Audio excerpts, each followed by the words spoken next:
Right, Burns. Yep. This is Assassin's Creed. It is. But which one?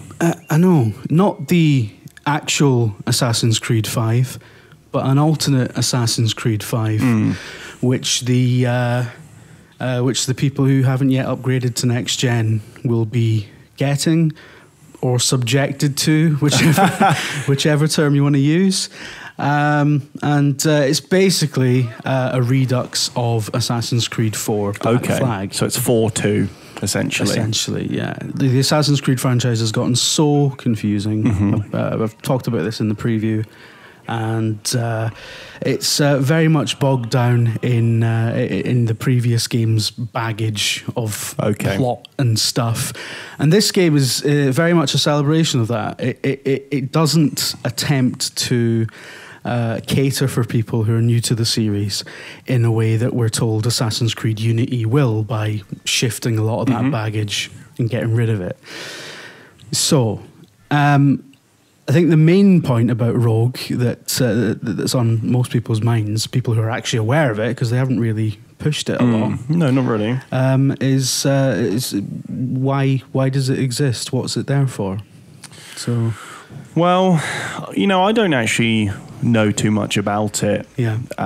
Really, because a lot of the focus has been on Unity and stuff, and it's just kind of in my rear view at the moment, that pretty much the entire generation, Yeah. And so, but from what I've seen of you playing it and what you talking about it, it seems like pretty much everyone who loved Assassin's Creed 4 would be very interested in it. Yeah. And it just maybe it is definitely, I think, in the shadow of Unity. Yeah. But you'd think that Ubisoft would be pushing it harder for look, you loved Assassin's Creed 4.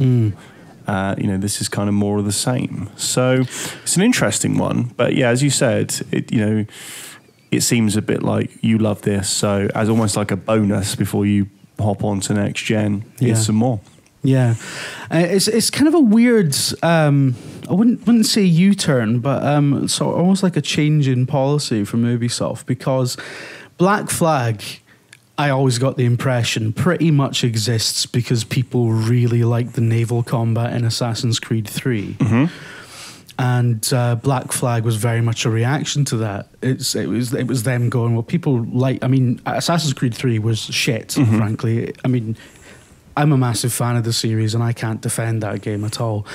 But those bits were great. Yeah. And they've noticed that. They've obviously gotten feedback from the community, from playtests and stuff like that, and decided, well, people like that bit. Let's take that bit and make it into a fucking 40-hour game. Yeah. And it worked because Black Flag is a fantastic game. I remember a lot of people at the time playing it who weren't into Assassin's Creed and saying, you know what, I wish this was just a pirate game and not about assassins versus Templars and all this other shite that I don't care about. Yeah.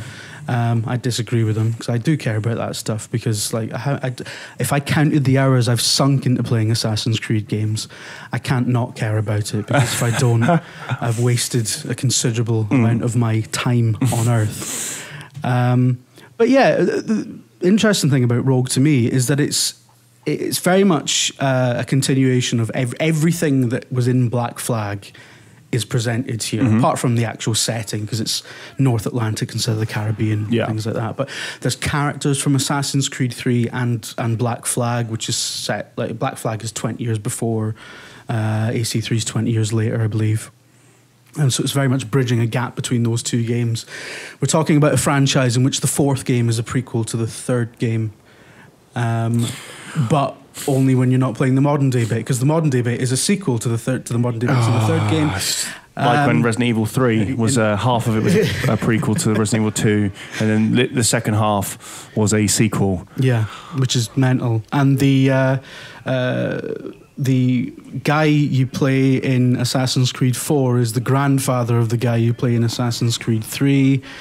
The guy in between Haytham, the father of Connor in Assassin's Creed 4, is like one of your mates in Rogue. It's all very confusing. And even as somebody who's right into this, I'm looking at it thinking, this is so much much baggage. It's grown unwieldy, and that's mainly due to its own success that people want. Yeah, people want absolutely. more lore, don't they? I've always thought that the kind of modern day stuff, like I would have preferred it if it wasn't Animus based. Like you obviously can have historical tales without having to be plugged into a big dream machine. Yeah.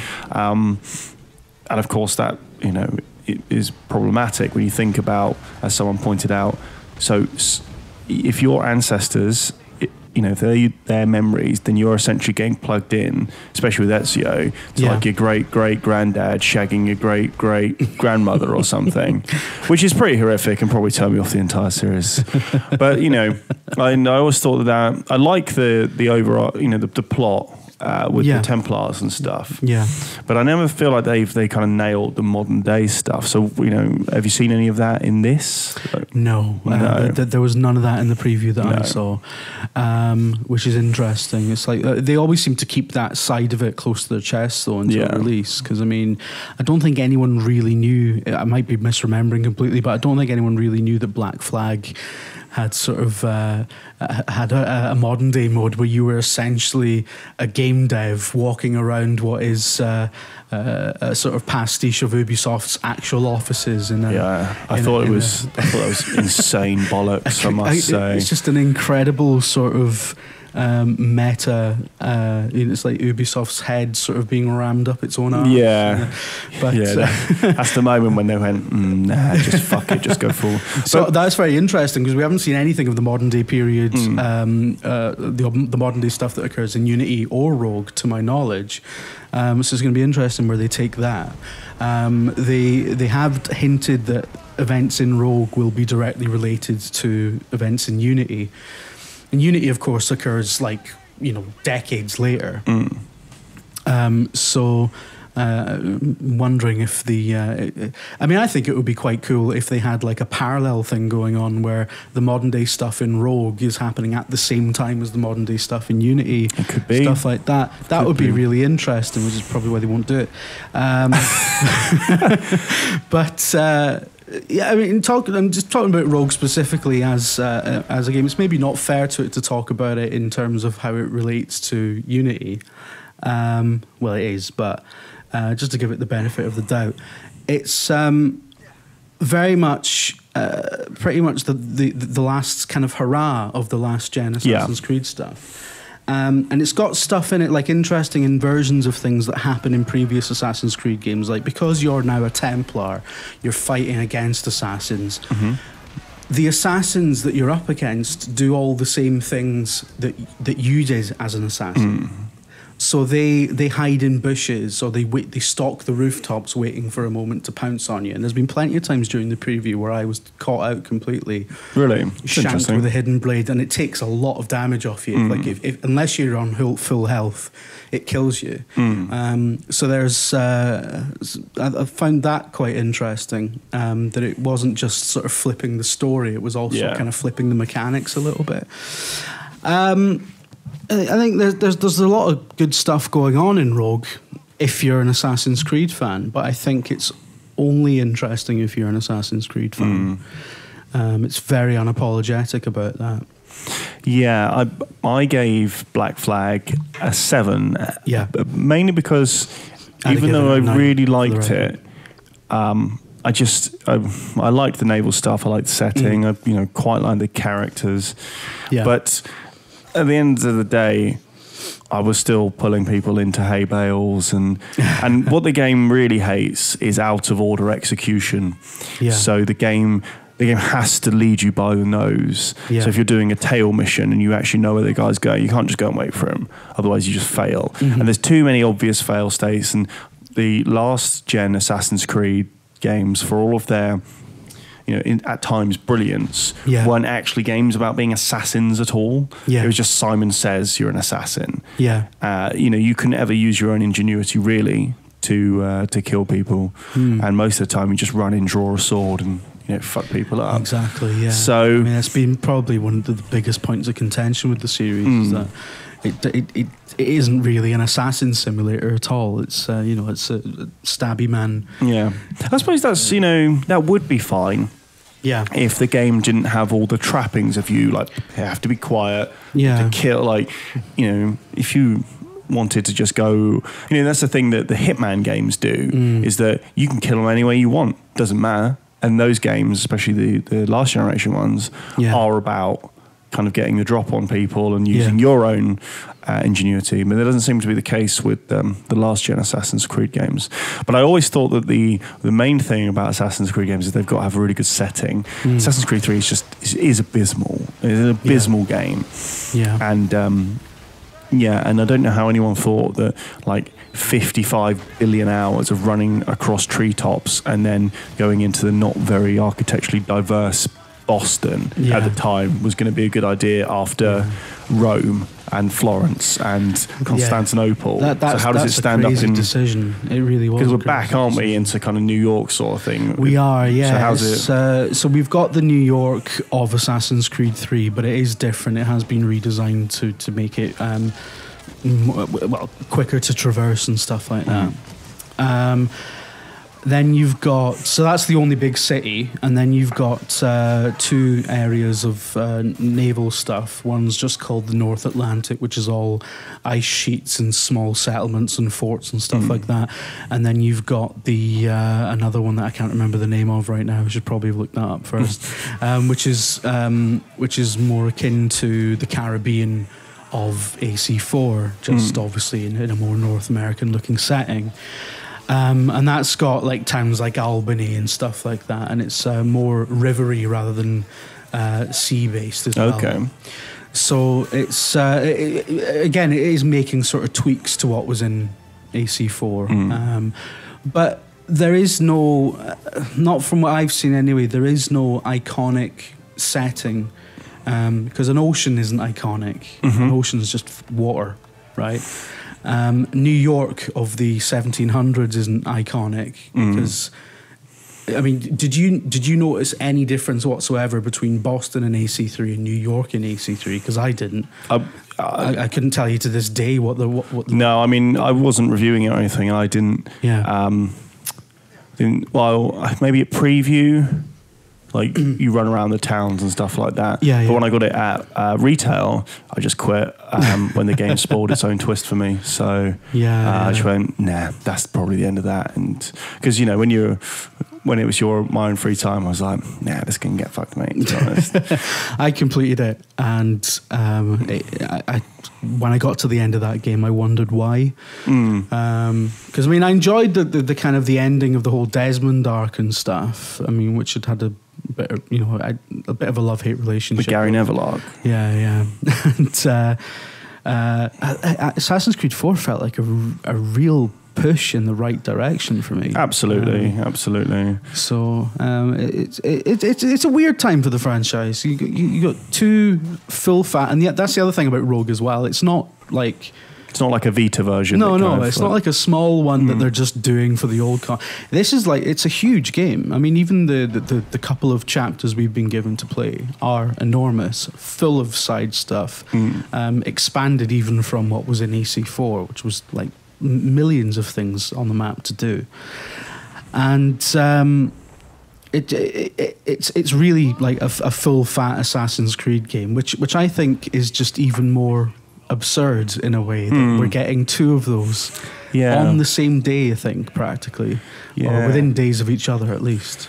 It is odd, but it sounds like, I mean, Rogue sounds interesting from everything I've heard about it, but it just, I suppose that the way Ubisoft's marketing it just doesn't seem interesting. You know, it doesn't really seem, but there seems to be this creeping kind of thought among, you know, us and a few other people in forums that it might actually be better than Unity. But who cares? Because let's face it, where's my World War II Assassin's Creed? You know, come on now. Although I'd love to see it jump in, just put its toe into the 20th century, just a little. I'm not sure. The thing is with World War II though, a bit of a tangent, but I'm not sure it can. Are there too many moral problems with the Second World War, mainly most of it. Yeah. Where to run around as a guy in a hood might seem really fucking flippant, you know. And at one point you would have to. I mean, it's established in the series lore that Hitler is killed outside the bunker by an assassin. Like, fuck. Is that established in the lore? Yeah, it's in Assassin's Creed 2, one of the glyphs. I love those in 2. Oh, they're really brilliant. Yeah. You see that I don't remember that. I would have laughed my ass off at that. Yeah, it's a bit like, all right. Because I was going to say, if there ever was an Assassin's Creed World War II video game, there would be a mission where you go and kill Hitler, who is a Templar, obviously. Yeah, I'm not sure they could do that. It would be so... Yeah. Yeah, so... Well, I mean, there is a World War II Assassin's Creed game. It's called The Saboteur, but... You know. What I love about the Assassin's Creed lore is... they seem to want to establish that anyone in history who has ever died was killed by an assassin. Trotsky, Lenin, all of them, all those guys. Anyone who was famous. You know, essentially the Templars are just like Scientologists of their day. That seems to be the theme of the entire series. Yeah, I'm looking forward to just seeing what Rogue's got. You know, I'm a bit played out on Assassin's Creed as a whole, and doesn't mean I'm not looking forward to having a little go on Unity, but I just can't I can't really see how they can get away with the game succeeding despite itself for much longer. Yeah. So I mean, Unity's an attempt to really essentially fix that problem, isn't it? So, I mean, it could well be successful, but I mean, the impression I got from playing a short slice of it was that as I said to you, it looks like they've spent 4 years remaking a game and accidentally made the same thing again. So we'll have to see how it works out. Are they like the teenagers in any of the Nightmare on Elm Street movies who don't realise that they're dreaming and like running around trying to get out or go somewhere, and then they realise they're exactly back where they started. They're like, oh no, we've done it again. Oh shit, we're back. But interesting. I think is the best way to describe it. It's definitely. I think it's exciting times, but cautiously. If you're a big fan of the series, and if you're not, then there's 2 games coming out that you don't give a shit about. So. There you go. So don't worry about it. Right. We can cut it there. Cool, man. Thanks very much.